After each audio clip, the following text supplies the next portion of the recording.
देवगढ़ जिला ओडिशा प्रशासनिक सेवा संघ 30 जून 2025 रे बीएमसी अतिरिक्त कमिशनर श्री रत्नाकर साहू कार्यालय परिसर में निर्मम और लज्जाजनक आक्रमण दृढ़ निंदा घटना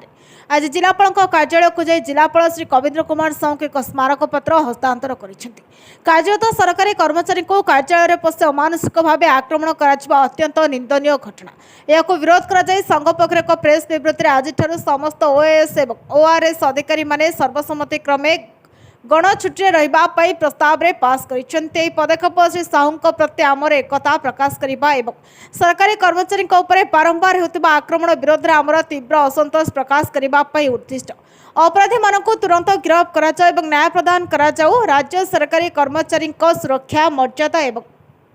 मनोबल सुनिश्चित करने सरकार को ग्रहण करने को पड़ो बोली देवगढ़ जिला ओडिशा प्रशासनिक सेवा संघ पक्षर जिलापाल को प्रस्ताव आगत करते। संघ पक्षर अतिरिक्त जिलापाल रेवेका बेलोंग, मुख्य उन्नयन तथा कार्यनिर्वाही अधिकारी जिला परिषद Rajendra Kumar Minz, उपजिलापाल Parikshit Sahu, deputy collector Lakshman Amad,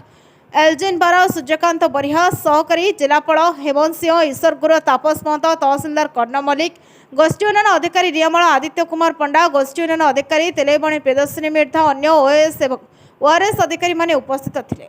Deogarh Tikeshwar Gurung report, Nyayabati TV.